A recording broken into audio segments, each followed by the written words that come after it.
If you have hats or buttons or things on that identify somebody you're supporting, if you would remove those, then that will be very helpful to the concept of learning. And so the candidates will have 2 minutes to, with their opening statements, to tell you a little bit about who they are, why they are running for the school board, and why they think it's important for you to vote for them. And then we will also have, I have some questions here that the committee has put together that will be interspersed with questions that come from the audience. All questions will be in written format. So if you don't have any cards this size, raise your hand and one of the proctors will bring you a card and something to write with. And then if you are finished writing your question, if you'll just hold it up, they will pick it up, and then they will give you another card if you so desire. So are there any questions about the format? Okay, yes. Oh, okay. All right. So we will start. We had them draw sticks to determine, they each have a number on them to determine who goes first, second, third, and fourth. Okay, so we will start with the first person, the one with number 1. Okay, so Ronnie. Okay, Ronnie, you can begin, and you have 2 minutes. And Brenda here is your timer, and she will let you know when there are 30 seconds left.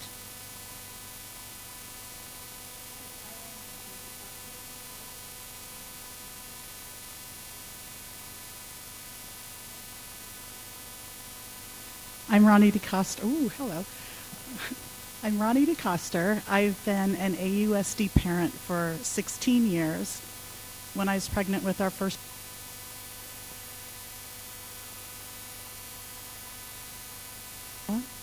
Okay. When I was pregnant with my first child, my husband and I moved to Atascadero to raise our family. That was in 2002. We now have 2 daughters, both of whom attended Atascadero Public Schools from kindergarten through 12th grade. Throughout that entire time, I was actively involved in their education. I started in the classroom as a volunteer doing teacher prep work and running sight words and math facts with the students. I also volunteered at the school site level. I was a member of multiple PTA boosters and committee boards. I helped out in the front office as needed, and I volunteered for school events. And then at the district office level, I served on multiple key committees, including the Budget Advisory Committee, the Superintendent's Parent Advisory Committee, the Local Control and Accountability Plan, or LCAP Steering Committee, and School Site Council at 3 different campuses. When I'm not busy in school, I am involved with CAPS, the Committee for Atascadero Public Schools. For those of you who don't know, CAPS is a nonprofit organization that funds grants to Atascadero teachers to enrich this education of our students. I've been their treasurer since 2018. Professionally, I've worked as a bookkeeper for 30 years and have an extensive paralegal for 30 years, extensive bookkeeping background. My passion is education. So I am running for school board because I want to continue having a positive impact on Atascadero's students, families, and educators. Thank you.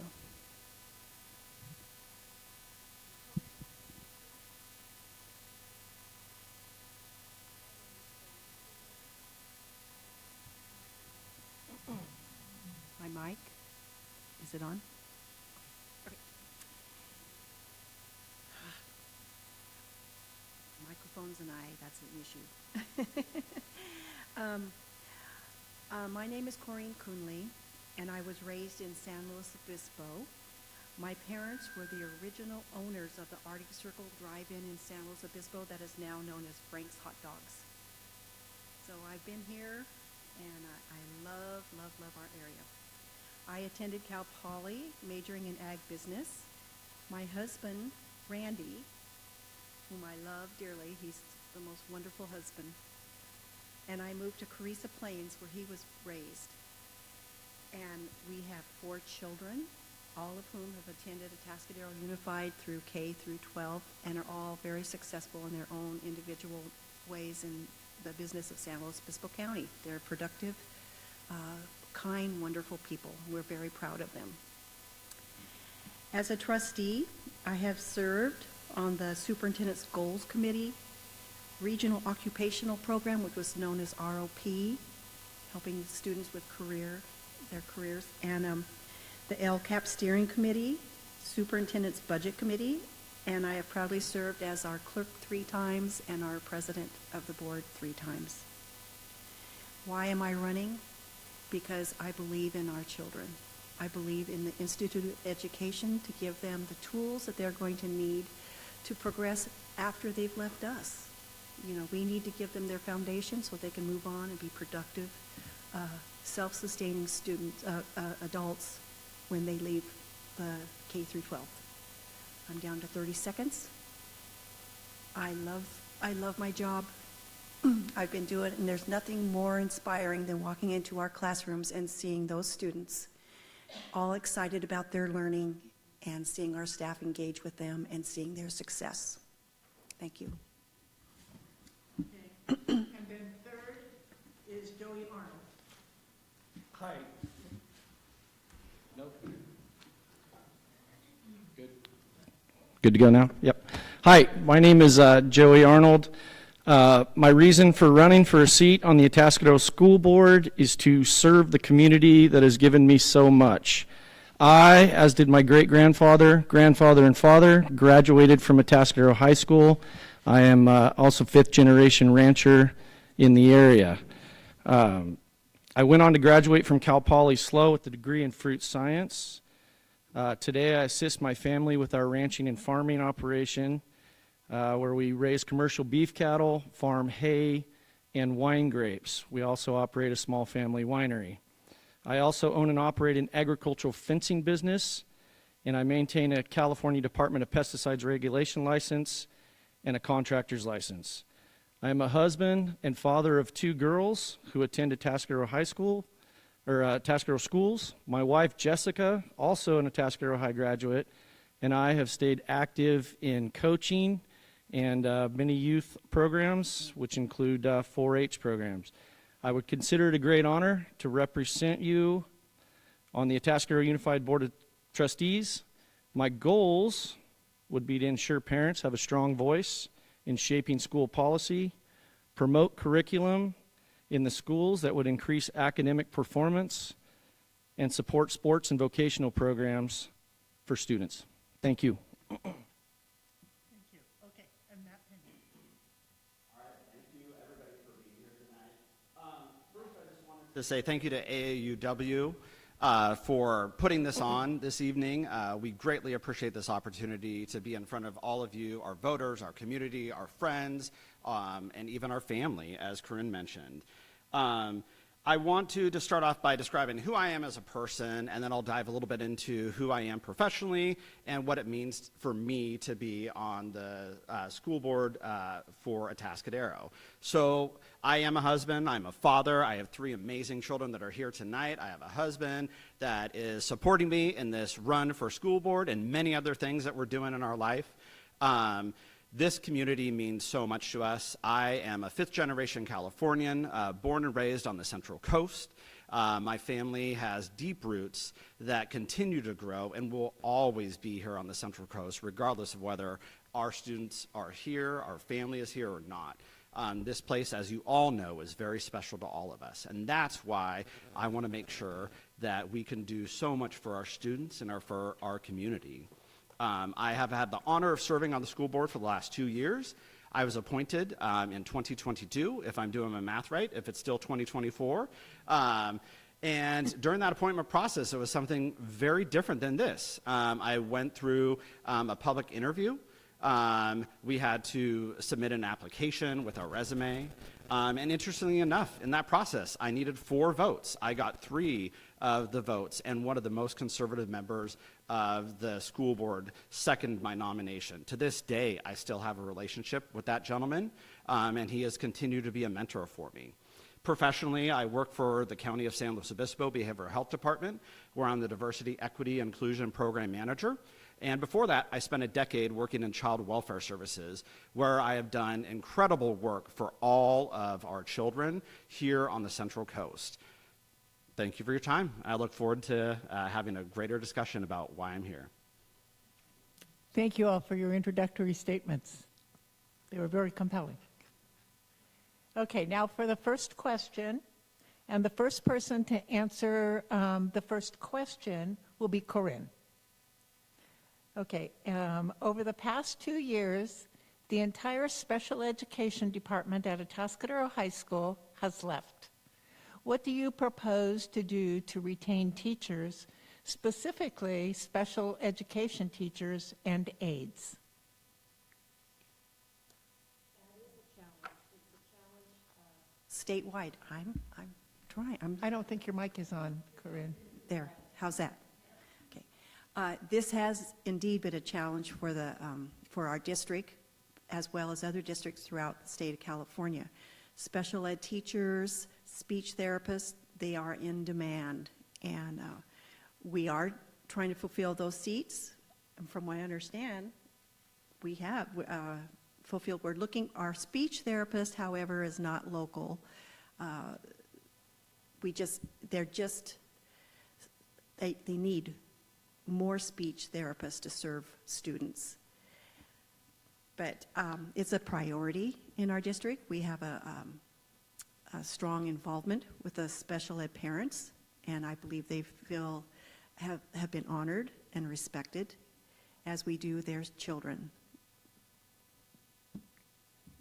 Okay, thank you. Okay, next will be Joey. I was unaware that this was a problem. I would have to look into this deeper, but you know, it's one of those things that it maybe comes down to competitive salaries, and something that we would need to take a serious look at the budget, and maybe need to move more money in that direction. If we can't keep anybody here, then that certainly is alarming, and would probably, you know, require taking a deeper dive on maybe money need to be allocated in a certain direction. Okay. Matt. So I love this question. It's extremely important, and it is honestly true. And not only have we seen the demise of some amazing teachers and paraeducators, we're seeing that happen in our educational staff as well. We're seeing it across the district. We have become a district that is a training ground for teachers and for staff that go throughout the state. And that's something that we definitely need to address. That's part of the reason that I have received the Atascadero Unified Teachers Association endorsement, is because I understand that problem. I have spent the time over the last 2 years getting to know everybody within the district, getting to know our teachers, our staff. I am the one that listens to them. I am on the campuses, being present, learning about what is truly needed. And beyond that, I'm listening to our students. They're the ones that are the experts in what they need. And I am there on those campuses. 3 of those students in the district are my own, but it doesn't mean that I'm not going to listen to all those other students. We've heard mention speech therapists. That's not the only problem that we have. We have a brand new special education facility that we just opened up on San Gabriel West. We spent $200,000 retrofitting that and getting that situated. We need to tap into that. We need to use that as a hub so that we can provide these services that are legally mandated for our students that have IEPs, 504 plans. We need to bring their families in and engage them in a way that they can take part in this process too. As you heard, we talked a little bit about the budget. The budget in our district is extremely challenging. And I really hope that as we look at the future of our district, we can really look at how do we make some hard choices so that we can do what's best for our students and ultimately what's best for our families and for our community. Thank you. Roni. I learned. I always love listening to Matt talk because I learn something every time. So I have been made aware of the speech therapist issue and that I believe she only counsels students online right now, like through Zoom, which is a problem. I think my daughter had speech therapy when she was young, and we met in person in San Luis Obispo. It was a pain to drive, but it was worth it because that one-on-one, in-person experience is invaluable and unreplaceable. So yes, there is a budget problem, but the LCAP provides additional funding for marginalized students, and those are the ones that need the special education students that need additional programs and services to accommodate for their specific needs. And we have that funding. It's just a matter of having the people to spend it on. And it's hard to find the paraeducators and the SPED teachers when they're just not out there. We don't have enough people studying that in school. The other thing is I am very good friends with a SPED teacher in our district, and I know that there have been times when she did not feel supported by the district. And so I think the district can do a better job of supporting staff and putting policies in place to be followed when there's a problem in one of the classrooms. So I would love to be able to take part in setting those policies and seeing it through. Okay, thank you. Now we're moving on to the second question, and the starting person will be Corrine. Me? Yeah, she started the last one. I started last time. Number 3 should start. I was 2. Okay, Jodi. okay, Joey, you'll start. Okay, do you have students in our district? Incumbents, name 3 accomplishments you achieved as a trustee. Non-incumbents, name 3 qualifications that would make you a great trustee. Yes, I do have 2 girls attending schools, one in high school, one in junior high. 3 accomplishments that would make me a good trustee? Is that the Yeah, second you're part not of the on the question? school board now. No, right? I'm not. Yeah. Qualifications make you a good trustee. Well, I own and operate my own business. In my world, we have to be fiscally responsible. We have to make sure the money's prioritized and going to the right places to accomplish what we need to accomplish. I feel that's extremely important. I am a Cal Poly graduate. Academics are extremely important to me, so I would certainly be behind getting our academics improved and seeing more of our students succeed in life afterwards. Thank you. Okay, the next person is Matt Pennon. Do you have students in our district? If you're an incumbent, name 3 accomplishments you have achieved as a trustee. Non-incumbents, 3 qualifications that would make you a great trustee. Perfect. So yes, as you already know, I have 3 students in the district. We have one in 3rd grade, 5th grade, and 7th grade. So we're here for the long haul. We chose to make Atascadero our home because it is a community that makes sense for us, for our family, for our community, and that's part of the reason I'm sitting up here today. When it comes to 3 different accomplishments that I've made as my time as a trustee, the first ever board meeting I had was the approval of our high school aquatic center, which has come to fruition. All 3 of my children play water polo and do swimming. They've had the pleasure, along with many, many other students, of being in that pool and showing what Atascadero is about when we are dominating at water polo and swimming. So that is something that I helped shepherd through from the very start of my journey as a trustee until this very day. So that is one. The second is the Friday newsletter that you see going out. There has been a lack of communication and transparency within our school district, outwardly towards our parents, and also internally with our teachers and our staff. That is one of the things that, to me, is a high priority, is increasing that communication transparency, not only about our fiscal responsibilities, but about the culture that we're trying to create, about the supports that we're trying to put in place for all of our students, for all of our teachers, for all of our staff, and ultimately for our community. And third, I would say that it has been my time listening. I listen to our community, I listen to our educators, I listen to our parents and our family, and most importantly, I listen to our students. I am not going back to school. I think I've said that enough on the campaign trail, but our students, this is their educational career. And that career for every student looks extremely different. And we don't know what that's going to be unless we take a step back and listen. Thank you. And Roni, did you want me to read the question again? No, I Okay, remember. okay. My youngest daughter graduated from high school in June, so I no longer have children in the district. But I still love the district, and I still have a passion for education, and so that is one of the big reasons why I'm running. My 3 qualifications would be, number 1, my bookkeeping background and my time on the Budget Advisory Committee. I am already familiar with the budget. I know where the funding comes from. I know where it goes. I might not know all the intricacies, but I have an overall understanding of how the budget works. So that gives me a leg up on somebody who hasn't had that kind of experience. Also, my paralegal background.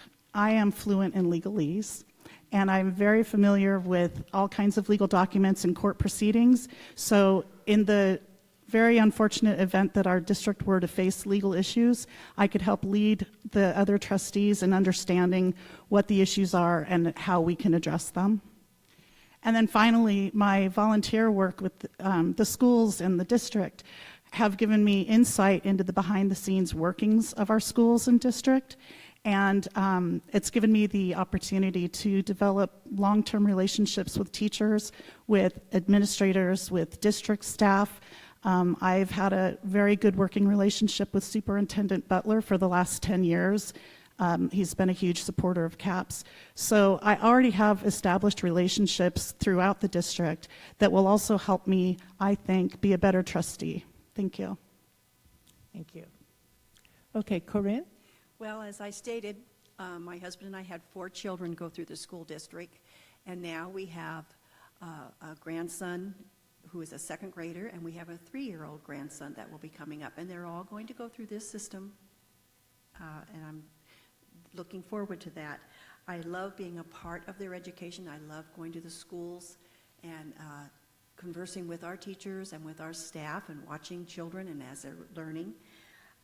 We have faced an academic recovery as everyone else because of COVID.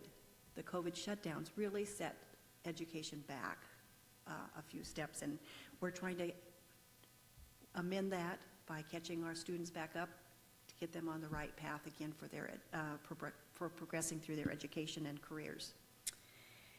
Also, securing our campuses has been a main goal. Whether we like it or not, in our lovely community, we do have challenges, safety concerns for our students, and I'm very proud to say that we have secured all but the high school. The high school is not completed yet, but all campuses have a secure fencing around them with one focal entrance for all parents and students during school hours, so they can check in and people know who is on campus and when.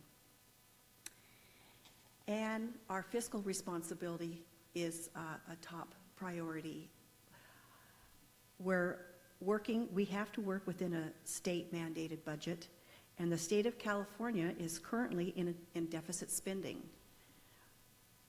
I've heard as much as 70 billion, then I've heard 36 billion, so I'm going to say 40 billion roughly.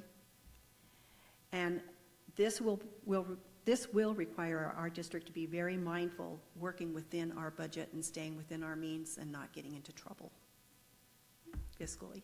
Thank you. Okay, and moving on to the next question, and Matt, you will start on this one. Okay. Please explain the difference between an IEP and a 504. Okay, perfect. So I've already talked about that, so now I'm going to explain a little bit more of what I meant. So a 504 plan is a federal plan that provides protections for students in their learning and their academic careers. I will be open and honest with you. I have gone to school with a 504 plan myself, all the way from kindergarten to getting my executive master's degree in public policy. What that allowed for me to do was have more time in taking tests, to take time to be in a quieter area so that I could focus on my reading, on my testing, and engaging in my educational career.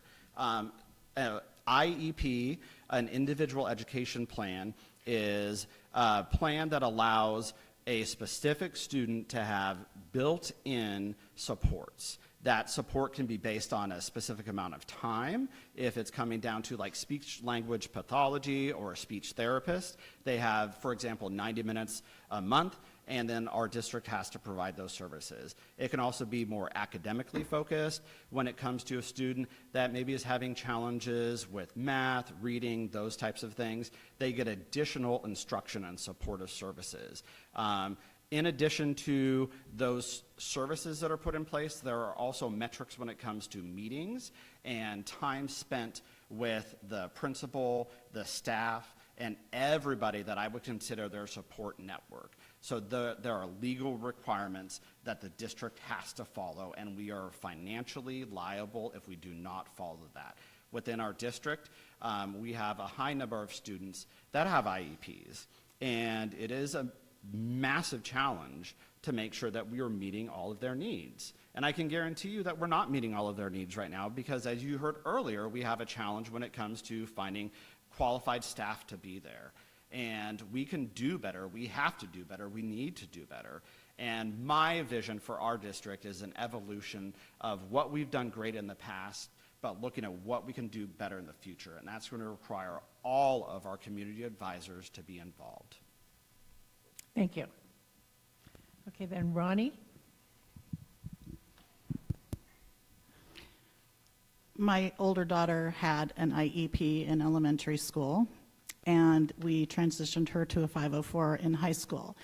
I don't know all the intricacies. I know as a parent that the IEP is a legally binding document that requires the district to identify what the specific needs are of the student and then provide services and accommodations to assist them. Whether it's for my daughter, she could have private testing space, she could have longer testing time. She had an accommodation because she's left-handed and it's hard for her to write in a spiral notebook, so she had accommodations for that. She had fine motor skills issues. So once they transition to a 504, I think it's still the same as far as identifying needs and providing the services and accommodations, but I don't think I don't remember having meetings about it. I remember the IEP meetings in elementary school, but I think we only had one for the 504. But with both of them, what's great about them is they follow the student to college. And so once they're in college, they can still have those services and accommodations, only now they're provided by the college. So my daughter has accommodations now through Cuesta College. And that's about all I know. Thank you. Okay, Corrine. I too had a student who had an IEP, and he transitioned to a 504 when he entered high school. And what impressed me the most, I think, is it brought a team effort to help your student by corresponding with the principal and the teachers, and the special ed county office would come in with their special ed teacher at that time with my son, and of course parent involvement. And it gives you an opportunity to capture any struggles that your child may be having and helping them move on with their career. At the high school level, I will say that I think the communication could have been opened up a little bit more. Now, that was a long time ago when my child was in high school doing this, and but I always did communicate with all of his with all of his teachers, and they were very gracious and very helpful. And if we're going to, it's a wonderful step to help all students, move on through their academic career. Thank you. Joey? I am unfamiliar with both of these programs. I didn't require them. My children didn't require them, or haven't yet. I believe Mr. Pennon did a very good job of explaining what they are.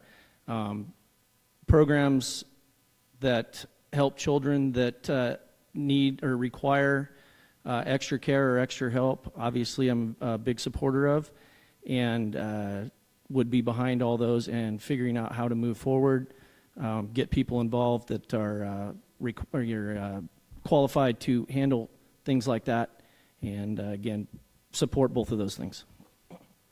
Thank you. Okay, moving on to question number 4. Matt Pennon, you're the beginning person with this one. And the question is, huh? I just did the last one, so I think it would Oh. go. Yes, But if you want me to Okay, go, you're in I'm charge. sorry. I'll listen to your I guy. might ditch it to you. we're back on top, running. Okay. Some school districts in the county have banned books that the district deemed inappropriate reading material for students. What are your thoughts on banning books? I write children's books. And I would leave it at that, except I like to talk, so I'm not going to. I think books in our schools go through a very rigid process to be approved. Our district librarian has a master's degree in library science. She has years of training and experience that make her qualified to determine if a book is age and content appropriate for a school. She also doesn't do that in a vacuum. She has a committee of teachers, other school librarians, and parents who independently review the book, and then they all come together to decide if it's appropriate. Parents who aren't on the committee can review the book and come to the district with anything they feel is inappropriate. So once a book has gone through that long and involved process, I trust that the decision is sound and justified. That said, if a family finds a book to be inappropriate for any reason, they can let the teachers and the school librarian know that their child is not to be allowed to read that book, and their wishes will be respected. But banning a book from a school because one student or a handful of students is not allowed to read that book is unfair, and it's inappropriate. We don't decide policy based on a few people. We do what is best for every student. Thank you. Thank you. Okay, Corrine. I believe that we have free choice. However, I do believe that we need to have age-appropriate literature for our children.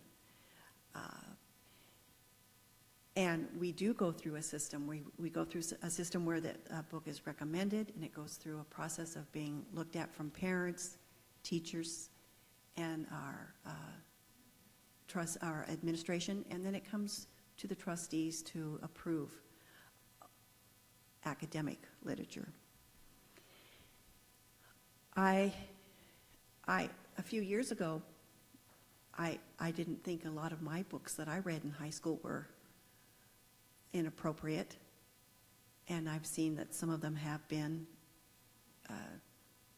not recommended.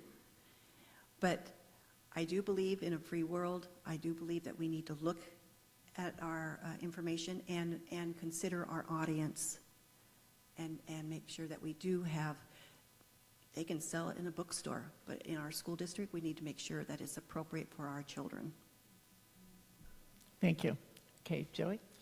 Yeah, I believe some of the literature that is being approved has gotten a little outside the lines of what is appropriate. I am absolutely in favor of not allowing something in our school districts that goes too far, one way as far as, maybe pornographic or what some people may consider that. So yes, if it goes too far, and I do believe we've gone outside the lines and need to really, really pay attention to that. So yes, I would be in favor of not allowing some literature to be shared with certain age groups in our district. Okay, thank you. Matt? So when it comes to books, books are the gateway to knowledge, plain and simple. If we do not challenge our students to do better, to be better, to critically think about the world that they are going to be engaging in, then we're not doing our job in education. Plain and simple. There's no other way to look at it. Yes, things should be age appropriate, but school systems for the longest time have been making sure that the books that are accessible to our students are appropriate. There's this new lie that is being spread throughout our nation that there is pornography, that there are inappropriate books on our school campuses. And that is not true. And we need to call out these lies when they are being told to us. Plain and simple. Who here has read a banned book? Raise your hand. Okay. Enough said. I yield back my time.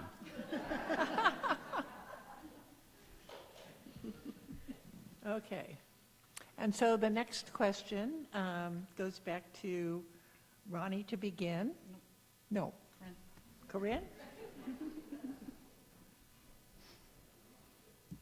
I'm number 2.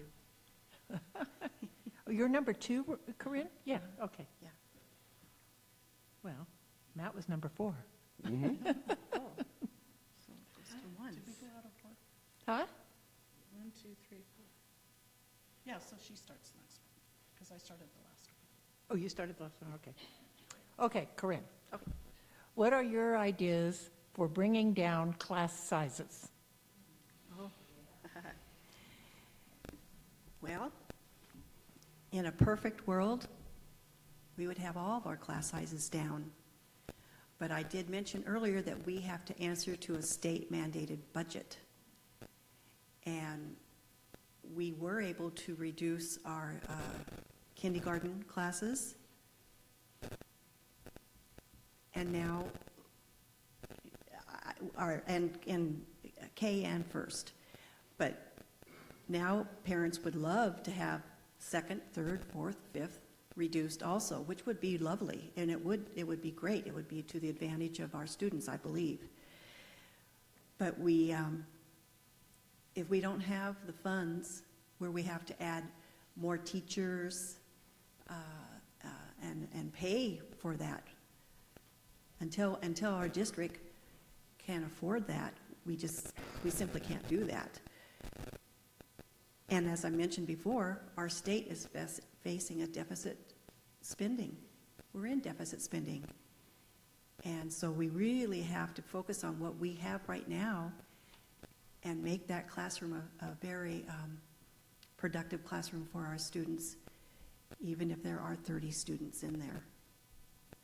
And we do have aides in most of our classes for at least half a day or a couple hours to help with our foundation, our basic topics. So anyway, I would love that, but I also as a trustee have to look at our fiscal responsibility and face that state mandated budget.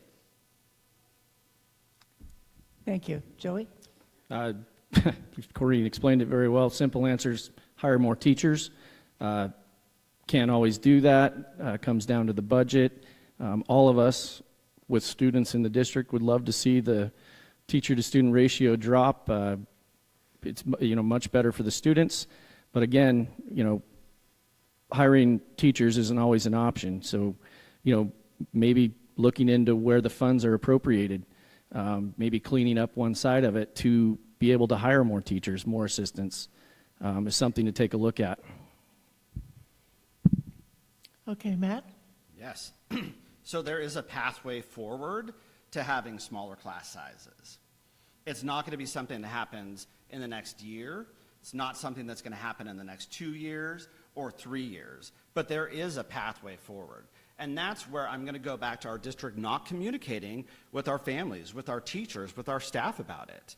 Yes, we do have budgetary requirements and restraints, but if we do an analysis of our budget, of our school sites, and we look at what is the North Star of having smaller class sizes through K through 12, We can get there, but what it's going to take is everybody to get on the same page, to go through some really challenging years so that we can get to that point for the next generation of our students.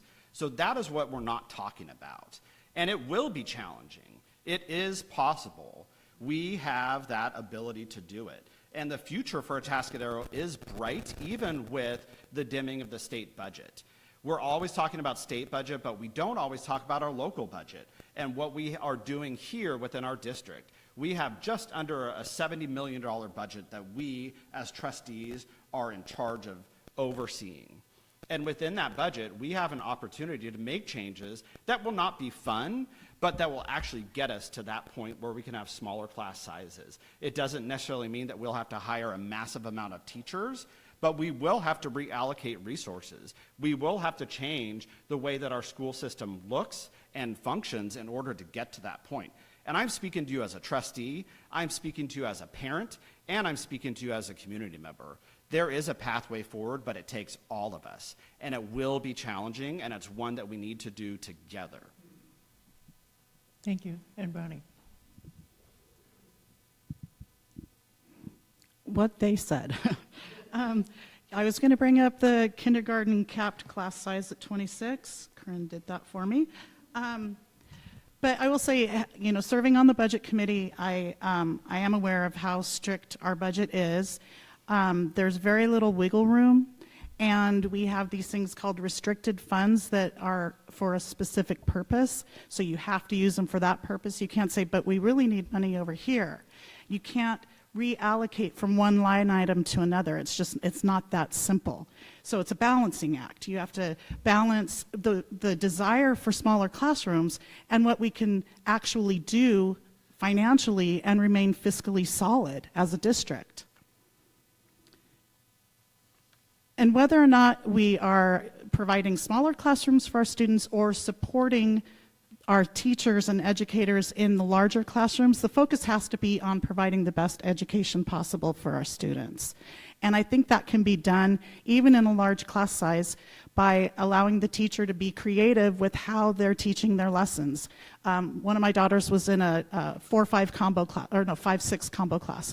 And the way the teacher taught it, you know, the class was divided by grade, and so she would instruct these students at this point and then these students at that point, and she balanced her classroom management so that she was able to teach all of the students. And so short of actually getting there, there are ways that we can accommodate what we have and make it work for our students.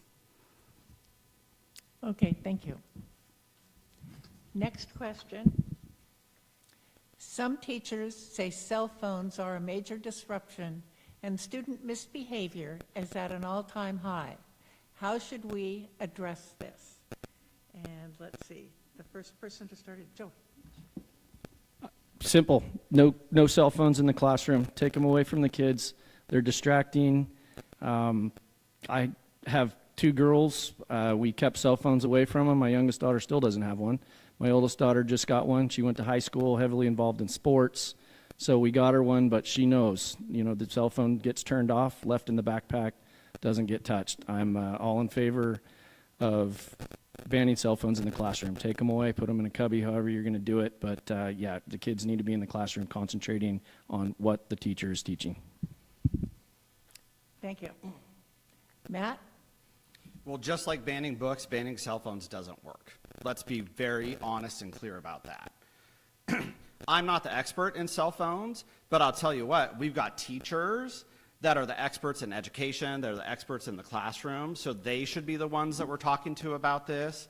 I will tell you that I've been having conversations with other districts about policies that they put in place, things that they've tried to implement to see what works best for cell phones, smart watches, and then even the greater picture of technology.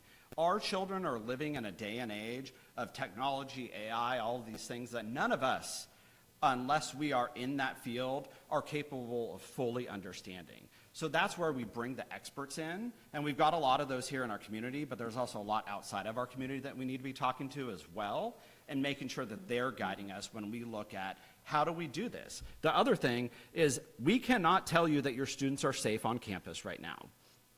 That was proven with Uvalde. That was proven that our high school is not a secure campus. What we need to do is make sure that we teach our students how to use technology in a safe, appropriate, and healthy way, because it will forever be a part of their life. We can do that. We can bring those experts in. We can work with our teachers and our staff to make sure that that happens. But I know as a parent with 3 kids in the district, I want them to have access, because if something happens to them, I want to know where they are. I want to know what's happening, because our law enforcement is not able to get in there and make things happen the way that they should to make sure that our students are safe. Therefore, as a parent, I want to know where they are. I want that communication. And I would relish other parents and family members to reach out to me and have that conversation. If you visit mattpennon.com and send me an email, I will respond to you, just like I've responded to every person that has sent me an email as a trustee, regardless of whether I agree with you or not. I am here for the conversation. Okay, thank you. Roni? Like Mr. Arnold, we didn't let our kids have cell phones, although we started earlier, middle school. I agree with the district's policy of off and away with cell phones in elementary school and middle school. There's also a tiered disciplinary system for infractions in middle school that I think is very effective. I don't think anybody ever gets to tier 4, and if they do, it's very rare. And I think what we should do is continue that same idea into high school, because when the students enter 9th grade, they're already familiar with that policy. So why does it end? It makes sense to me that it should continue into high school. That said, I do agree that students should have access to their cell phones in an emergency situation. As a parent, I need that peace of mind that I can speak to my child and know that she's okay, hear her voice. But the bottom line, oh, and the other thing too is my younger daughter was bullied in high school, and one of their means of bullying was a cell phone. They videoed and photographed her and her group of friends. I don't know what the purpose was, but I know it wasn't good. So, so I have a problem with that as well. But I think the bottom line is that cell phones in the classroom are a distraction, and classroom time should be learning time. Thank you. Corrine? Okay. We are the entity of education for our students. That's our job, is to help teach our students. I look at cell phones, and I've talked to different teachers, including my daughter, who's a teacher at a high school. And they had problems of bullying. They had problems of cheating on tests during classroom. They had problems with kids just socializing on their phones during class time. They can be pretty clever in hiding what they're doing on a phone. And so a solution that they have come up with is that they have, it's like a pocket that you put on your door for your shoes. They've done this in the classrooms down in Santa Maria, and when the student walks in the classroom, they put their phones in that pocket. And they stay there during class time. And it's helped tremendously with the bullying. It's not going on during the classroom like it was, and the kids are more focused, which is what they need to be doing in the classroom. They need to be focusing on their teacher and what she or he is teaching them. And it's the cheating. Yeah, it's so much better. They're not cheating like they used to. And even when my kids were in school, that's when they first got those darn things, we had an issue with kids getting the answers to different tests and submitting them on their cell phones. And so if our goal is to produce an education for these kids that's not distracted, then I really believe that we need to put those phones up during class time and let them focus on their teacher and the information that the teacher is teaching them. Thank you. Let's see. Okay, everybody had a chance to respond to that one. Okay, Matt, you start the next one. All righty. If someone is being part of an LGBT community, is that in conflict with your personal beliefs? If so, how will this impact your decisions as a trustee when you vote on issues that impact teachers, students, and staff from this community? Great question. So if you didn't know, now you're going to know. I am part of the LGBTQ plus community. As you can see, my husband's here. My 3 amazing children are here. That has nothing to do with who I am as a trustee. It has everything to do with who I am as a person. It teaches me to be empathetic of others. It teaches me that love is love. It teaches me that our community is unique and special, and that all of our differences are what make us amazing, and that we need to harness those and turn those into strengths. It teaches me that we have students of all types within our district. LGBTQ+, we have straight heterosexual students, and that's amazing. That's what makes us great. That is why we are here. That is why we're Californians. That's why we're Americans. It doesn't have anything to do with what I bring into the boardroom. When I come into the boardroom, whether I'm a Republican or a Democrat, and just to let you know I'm a Democrat too, that doesn't have anything to do with myself as a trustee. I come in because I'm a parent, because I'm a community member, because I want what is best for my students, for your students, for everybody's students, for your family, for our community. That has nothing to do with it. When have we asked people that are straight whether that has an impact on their decision-making process? Should we go down the line and ask everybody here what that has to do? I yield back my 30 seconds. Thank you. Corrine? You're funny. Just being honest. Okay, that's right, Ronnie. Sorry. So I have 2 daughters who are members of the LGBTQ plus community, and I support them and I love them, and it will have nothing to do with how I'll vote as a trustee on policy issues, because I am, as a trustee, responsible for all students in the district, and all students means straight, LGBTQ plus, every ethnicity, every religion. I'm not going to differentiate. They're all our students. They are all our responsibility. So LGBTQ is not going to weigh in one bit on how I decide any policy issue. Thank you. Corrine? Every student that enters a school district, they have a constitutional right to an education. And just as we embrace all religions, we embrace all students. As I said, they're our clients. And we want to respect those differences. I just want to be cautious and aware of how we introduce different things in our curriculum. That's my concern. But other than that, like I said, they're all God's children. All of our children are God's children, and we welcome them in the school system. Thank you. Joey? Going forth with this question, you're going to hear pretty much the same. I didn't decide to run for school board for a certain group. I want to see all students succeed. That's my goal. We need to get academic achievement up for everybody. We need to give opportunity to everybody.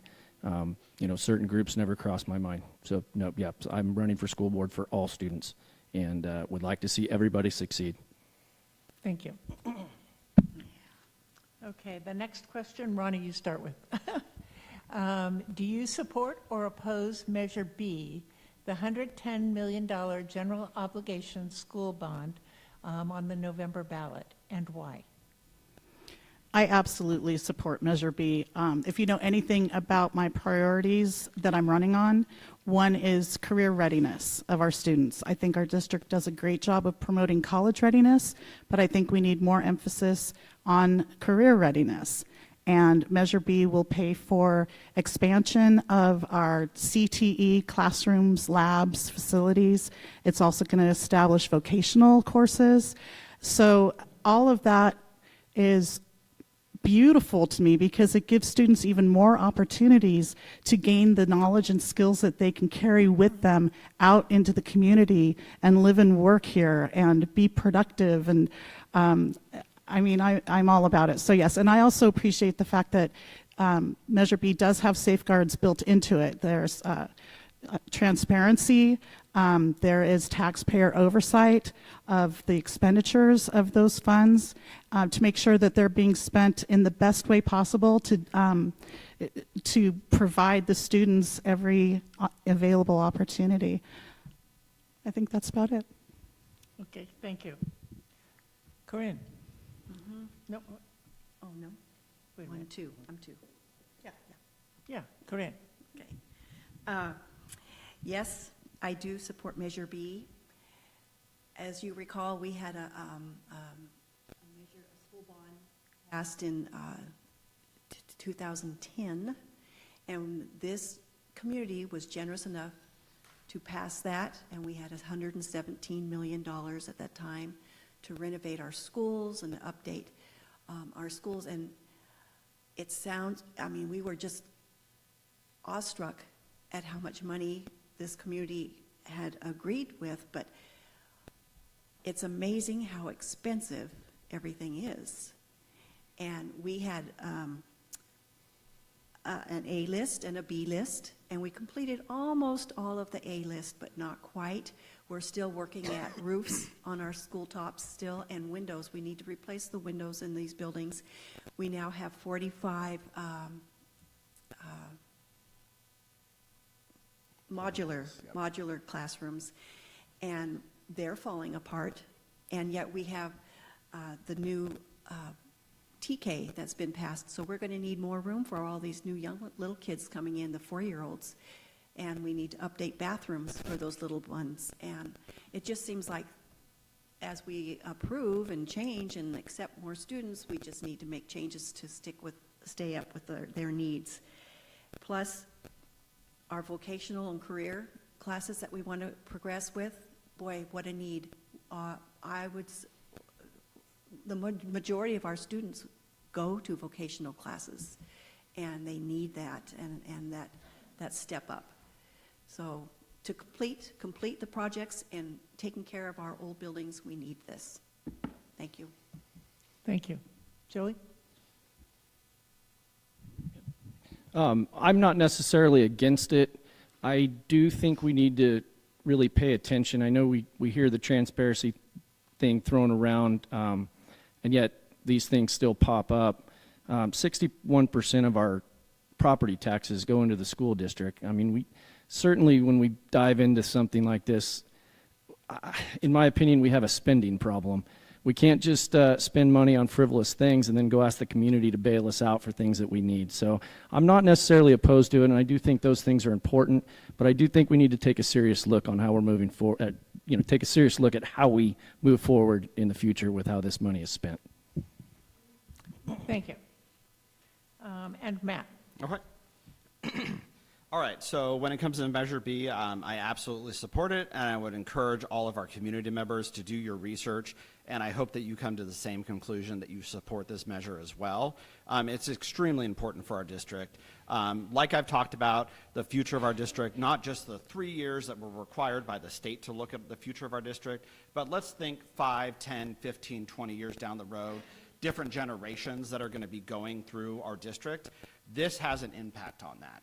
If we do not get Measure B, it severely handicaps our ability to rebuild, to improve facilities that we have within our district. Corrine talked about the 40 modular units. We have talked about safety and security of our school sites. We have talked about academics, our CTE, career technical education courses. All of those require up-to-date facilities. We've talked about technology. Technology is improving vastly every single day. And in order for us to provide that to our students, we have to have the funds available. We have declining enrollment within our district. We are working very, very hard with our school site staff, our district office, to increase daily attendance so that we can maintain that. But we need this bond. And I will tell you too, When it comes to transparency of previous bonds, our district received an A+ rating for the transparency that we have been able to provide. So when somebody tells you that there needs to be accountability, that's already in place. So we don't need to question that. We saved the district $2 million by refinancing that 2010 bond immediately. So that's for us as property owners, as community, as business owners. We've saved you money already. And we will commit and guarantee you that the money that we use from the current bond that we have, that we're still using a little bit of, but also this incoming bond will be spent effectively, transparently, and to the best of our ability for all of our students. Okay, thank you. And the next question will be started by Corrine. What do you believe are the greatest challenges currently facing the Atascadero Unified School District? I believe updating and getting our children caught back up from the COVID effects, and then my third was fiscal responsibility. I think that's a responsibility that all trustees have to oversee. But that's part of our job. And as I mentioned, with the deficit spending of California, this is going to require our district to be very mindful of how we're spending our money. And so, safety is such a hot button issue for me, because as you know, we have TVs, we hear the news, however you hear it. There are challenges in all school districts, on school campuses across the United States. And I would rather be proactive in securing and making sure our campuses are safe. One measure would be to, I believe, eventually we will have a closed campus at the high school. We have our students leaving lunch, and I have people in Templeton saying, hey, your students are up here in downtown Templeton eating. And do they go back to class? Sometimes, sometimes not. And if a parent comes to us, I want to be in the position where a parent wants to know, where is my child? And we can answer to that parent. Your child is on campus. And another step is that we're hoping to expand our cafeteria and make it a cafeteria/multi-purpose room where we can serve those students and they don't have to leave campus to have lunch. And perhaps it may be a senior privilege, if, we're not that rigid. But it's something that could be earned, a merit senior privilege. But those are my top priorities: our budget, securing our campuses, and getting our children up to speed on their career after COVID. Thank you. Joey? Well, of course, safety is extremely important, and we need to do everything we can to keep everybody safe.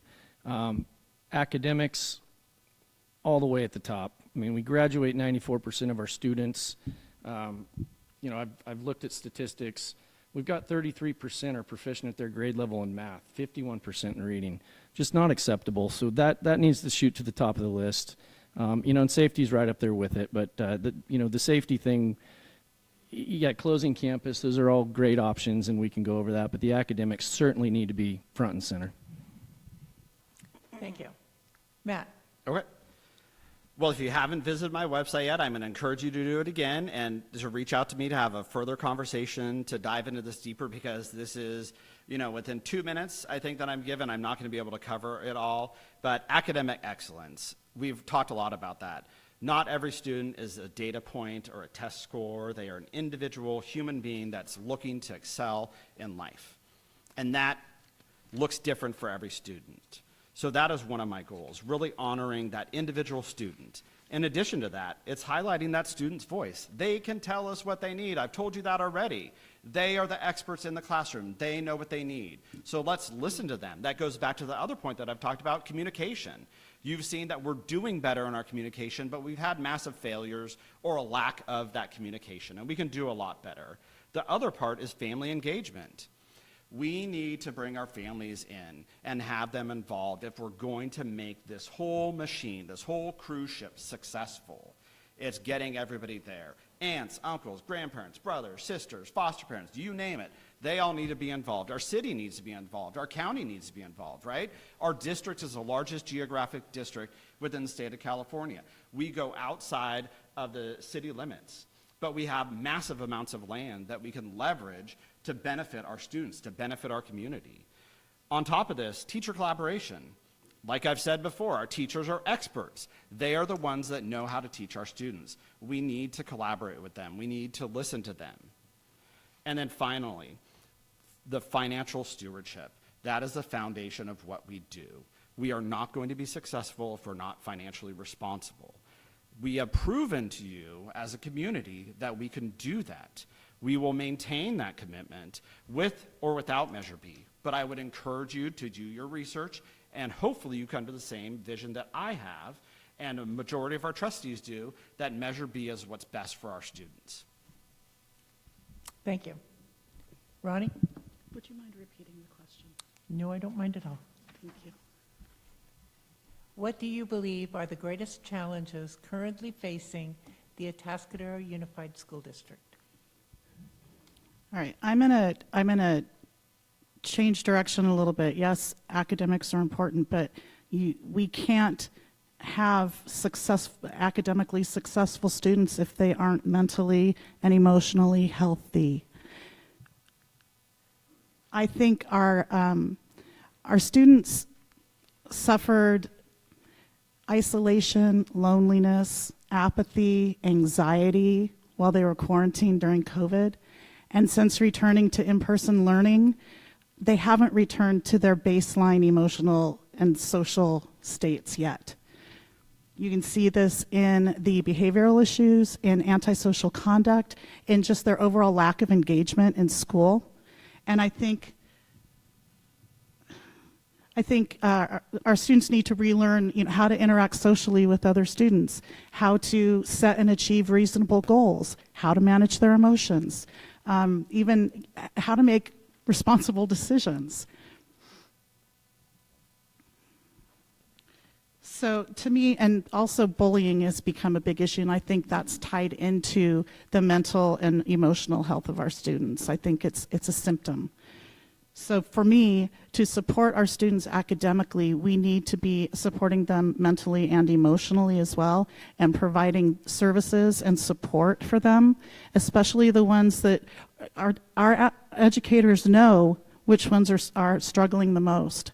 And so those are the ones that can be identified and hopefully get services in place for them to help them reacclimate to the school setting.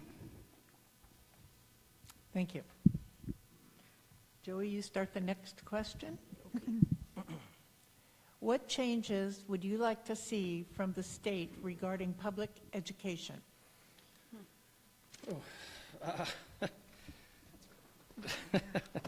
Well, first, I, again, have two girls heavily involved in sports. I know there's been some issues with boys in the girls' bathroom and the girls' locker room. I know that comes down from the state. That would be something that would be extremely important to me. I'm an absolute no on that. Again, girls' safety, we've almost forgot about that. These girls don't feel comfortable going into their bathrooms, their locker rooms, and I hear it all the time. That would certainly be a high priority for me. Thank you. Okay, let's see. Matt. So when it comes to the state and the interactions we have with them, I think there's quite a few different things, and of course limited by time, but I think I would like to see education prioritized at the state level. I know our governor currently is doing a good job when it comes to funding education, but there is always room for improvement. I think this requires a greater cultural shift and change in the way that we think about education and how we prioritize it. Education is not one of those things that we're going to put money into and see results right away. And as a society, we are trained, we are used to getting instant gratification. But when it comes to education, it's going to take generations before we see the positive outcome of a massive increase in funding. We have talked about this all night with you. On the campaign trail, I am talking about this with voters, with family members, with constituents about education and the finances that are involved in it.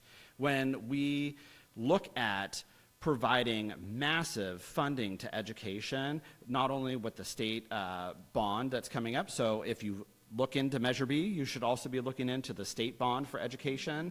That's going to provide a massive influx of dollars to all of the school districts. I would encourage you to research that. I do support that because we need those funds. But we also need to be looking at how do we help our teachers and our staff when it comes to the cost of living increases. Right now, currently, that's been a big sticking point with the budget. We thought that we were going to have a significant 8% COLA, I think, and that's kind of what we were planning for. But then it changed where it was closer to 4 or 3%, and now we don't know if we're going to have one or not. And what does that equal? That equals a potential no increase for salaries. We've talked a lot about how important that is for here living on the Central Coast. Thank you. Roni. I'm going to agree with Matt that I think funding of education is extremely important. What I would like to see at the state level is prioritizing arts and music funding for our schools. I think learning the STEM courses is great. It stimulates, I think, the right side of your brain. Music and arts stimulate the left side of your brain, and when one side is stimulated, the other one is ready to learn too. So for a well-rounded education, I think we really need to prioritize getting arts and music back into our schools. Luckily, AUSD has not cut, when we had budget cuts back when, we didn't cut a lot of our arts and music programs. So we're actually doing better than a lot of other California schools in that respect. I don't know how many of you are familiar with Fine Arts Academy, but my younger daughter went there. And it's a school where the morning up until noon is all academics, and then the afternoon classes after lunch are all arts-based. And there's ukulele classes, there's drum classes, there's dancing, singing, there's strings. I mean, so many different arts, performing arts and visual arts. It's amazing. It's an amazing school. And I'm not saying that we do that with all of our schools, but it would be great if we had more art and music options for our students because they need that creativity outlet. Also, studies show that arts and music in schools boost test scores. Okay, thank you. Let's see. Okay, Matt, you start the next question. Can Atascadero Unified School District create? I don't think, Huh? what was the last question? I don't think. Answer it. Oh, you didn't answer that. Okay. Yeah. I had you checked off. What changes would you like to see from the state regarding public education? Thank you. Sorry, Corrine. Thank you. No.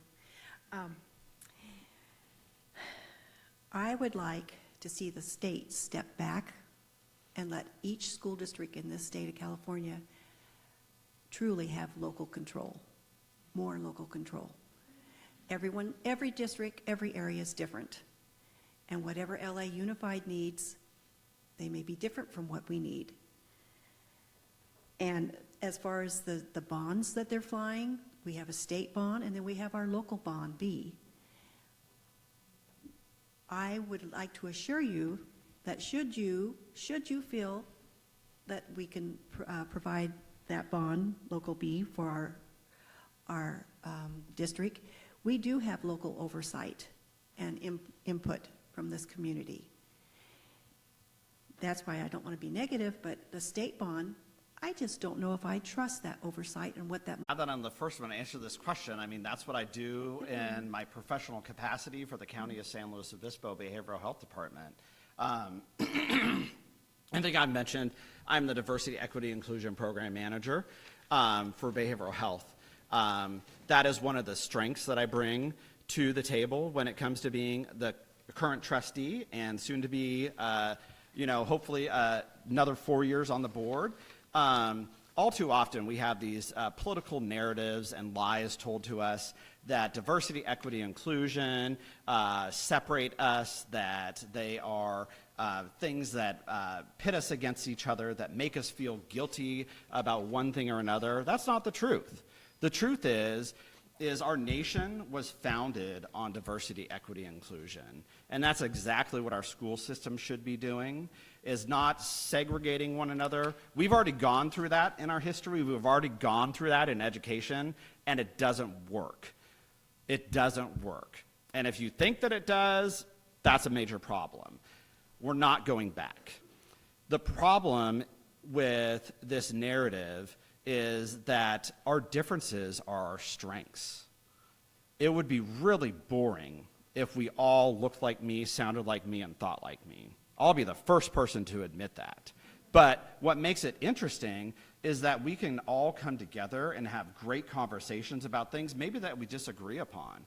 But we get to an end goal of being successful, of making an educational system that represents all of our students, that brings them to the table where they feel safe, where they feel included, where they belong within the system.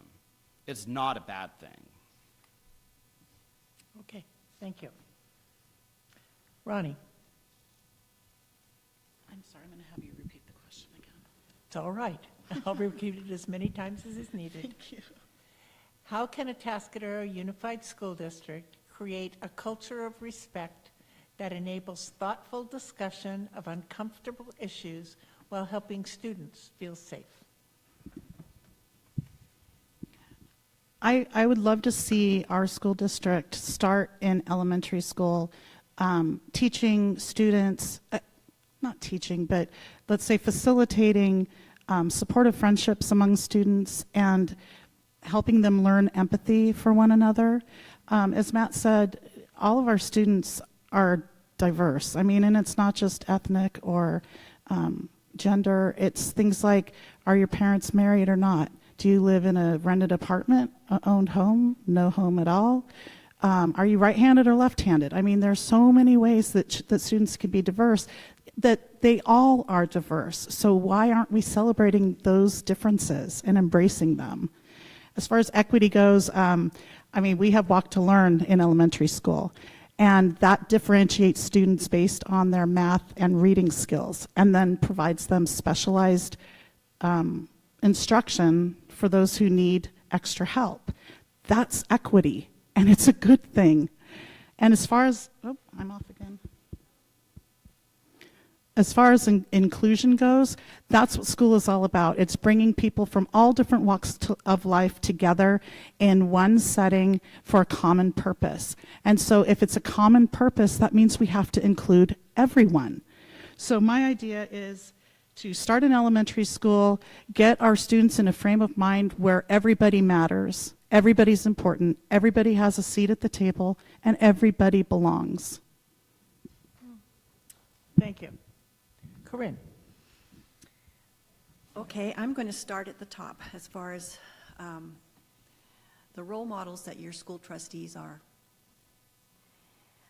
I believe in implementing our district goals and honoring our stakeholders, our students, our staff, our parents, and community with respect and integrity as stated in our core values. We establish a sense of teamwork on behalf of all students in Atascadero Unified School District, and I see that being implemented in our classrooms as I go and visit our classrooms. I'm so proud of our teachers and what they're working with our students in promoting kindness, respect, and when you hear the little kids complimenting each other, well, I'm old-fashioned. It was sweet, but it was also setting a tone in the classroom where students, they're learning just to be friends and to be kind. I've heard the teacher say, show kindness. And I see that all across the board in our classrooms, and I'm very proud of that. I would hope that this would promote that atmosphere where every student feels that when they're in a classroom, they're safe, and in a nice, safe learning environment, and feel comfortable and can smile and enjoy themselves too as they're learning. Thank you. Joey? Yeah, this is something ideally I would like to see start at home. Parents absolutely need to be more involved. We can't keep pushing them away. We teach our daughters to respect, be nice. Not everybody's going to do or like the same things you do, but you always treat everybody with respect and kindness. If we have more of that starting at home, it'll make everything easier in the school. But they're kids. You're always going to have, I don't know that we ever get away from those kind of problems, which is why we have, certain things in place, counseling and social services and things like that. We just need to make sure everybody's aware that, if they encounter stuff like that, that there are options and places to go to get help. And, we're always, would strive to work on fixing it, but, that's a tough thing to do. Again, hopefully the parents could get more involved, start teaching their kids or emphasizing respect and kindness starting at home would translate down through the schools. Thank you. And I'm told that this next question will be the last question of the evening. Okay, and it's going to start with Roni.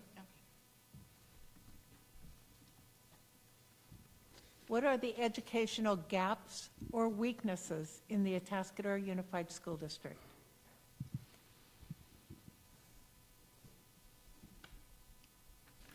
I'm not aware of any, really. I think, people say that we had a learning loss with COVID, and a lot of school districts did, but ours didn't as much. We had less of a learning loss. I think that we have great programs and services in place to help students who need a little extra help in their academics. Like I said, we have Walk to Learn, and that is such a great program because not only does it help the students who need additional help, it also challenges the higher achieving students and gives them, keeps them engaged as well. Honestly, I can't think of, I've seen the testing scores. I'm on the LCAP committee. I see that, that we have some lower scores in certain areas, but when you look at what our marginalized students are doing and how their grades are staying, if not steady, they're gradually rising, that means the services and programs that we have in place are working. So I really don't think we have a learning gap in our district. So whoever asked the question, I'm sorry you feel that way. Thank you. Corrine?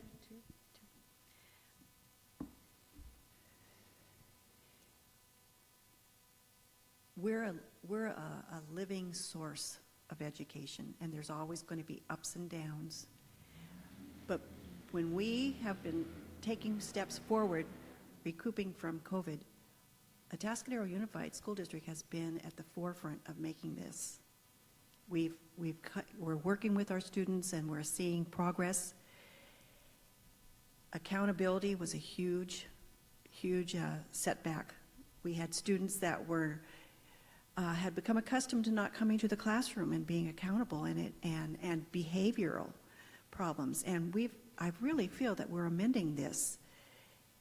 Our staff has worked together. It's a team effort. And will we be perfect? No. But we're going to be the best we can be, and I think we will be and are a 9.5, I would say, because we are so fortunate to have people that really truly care, and we have forged this relationship between all of our stakeholders that I mentioned. It's so important that we all work together and be so inclusive of parents. That's one thing that COVID did bring us to. Parents suddenly were aware of some items that they didn't care for in their children's curriculum, and the parents came to us as a district. And I'm proud to say that we listened to every single parent that came up to that podium.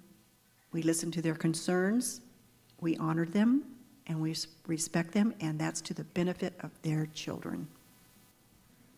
Thank you. Joey? Complicated issue. Not all the students are the same, obviously. Some excel at academics, some do not.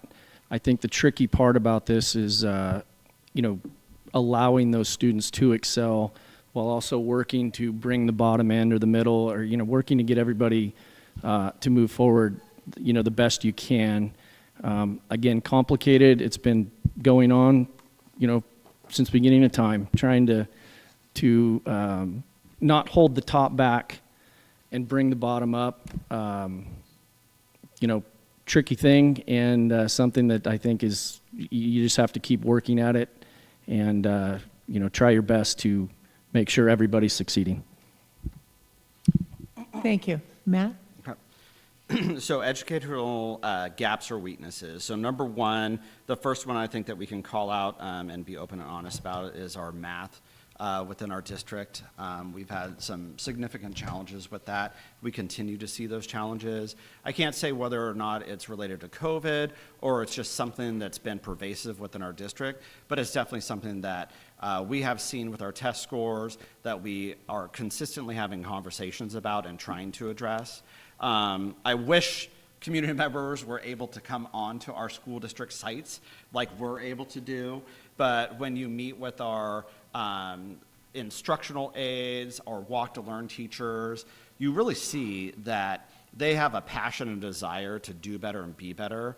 They are definitely limited and hindered by the finances and the time that they have with their students, but they are working really hard to make sure that all of our students have access to what I consider a whole student education.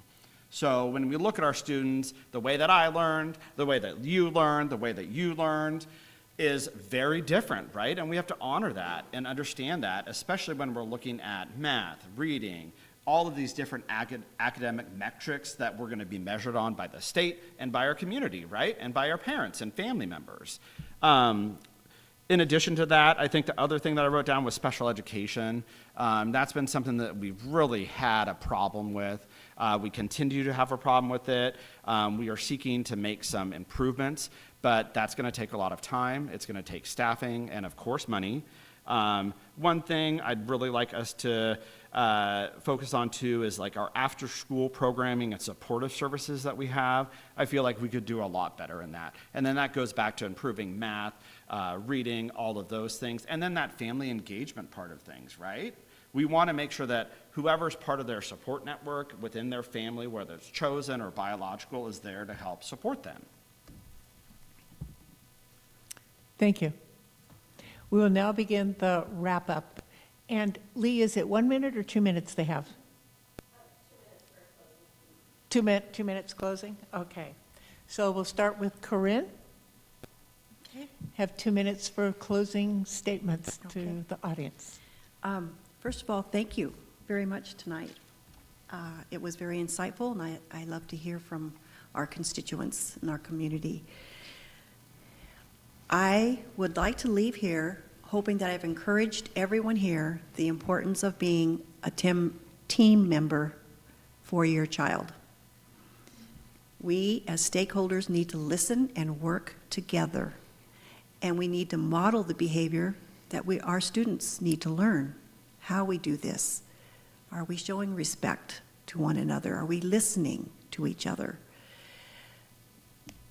These are all, they're so important because, as I said earlier, we are role models. As trustees, we are role models. And I know that when we have students come to our board meetings, which I dearly love because that's what we're here for, I would like to think that we're being as respectful and informative and helpful to them as they are to us. So teamwork, that's what I encourage. Gets a good education. We if our school system's great, they're going to move on and do great things, which is going to, allow our community to thrive and just be a great place for everybody to live. So again, thank you guys for having me. I appreciate it. Thank you. Matt? All right. Well, I just want to say thank you for your time and attention tonight. I know it's been a long night for all of us up here and also all of you.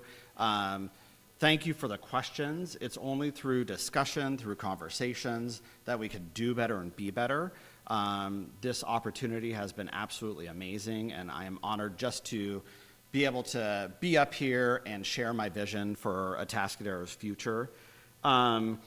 As I've talked about, my vision for our community is academic excellence, understanding that each student is individual and different and special, and how do we support them? Part of that is highlighting their voice, having those conversations. Whether they're in kindergarten, first grade, a senior in high school, they're going to be able to tell us what they need. They're going to be able to share that passion for learning and education that meets their needs. And I want to be that person to sit there and listen to them and have those conversations.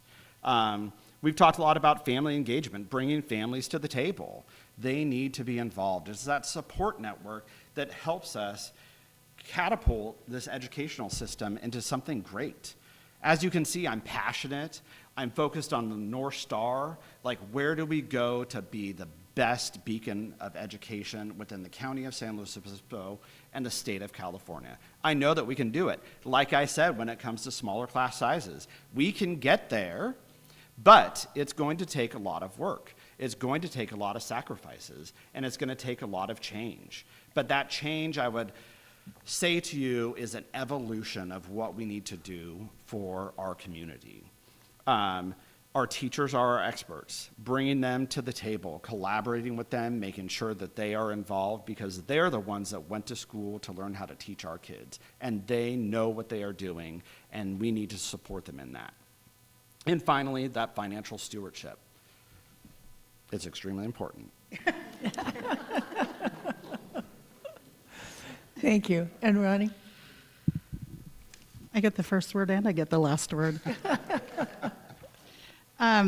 Like everybody else, I really thank everybody for coming, our moderator, the proctors, AAUW, and the League of Women Voters, for making this event possible. And to everybody who submitted questions, wow, great questions, really thoughtful and thought-provoking. So thank you for those. I wanted to hit one thing that I didn't say because, you know, I always forget to say something. And that was when we were talking about uncomfortable discussions.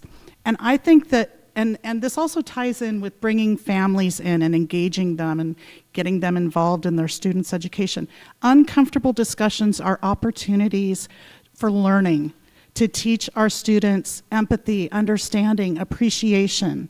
So instead of shying away from them, parents and educators should be embracing those opportunities because they build better people in our students. So that's that.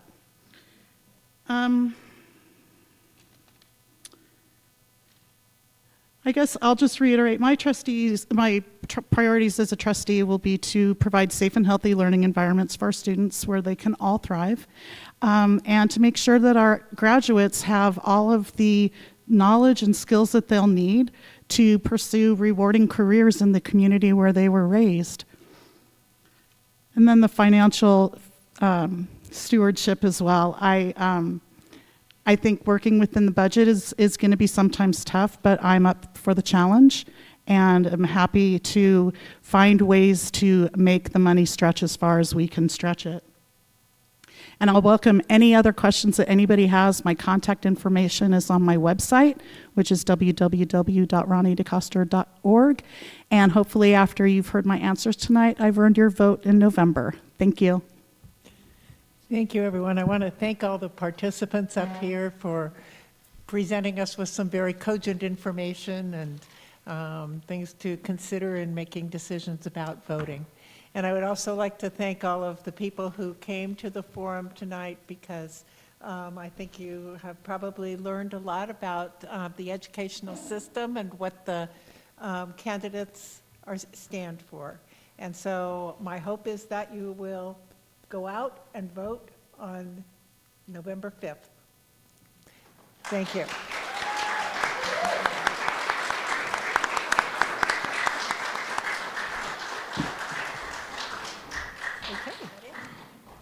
Okay. Thank you. Thank you.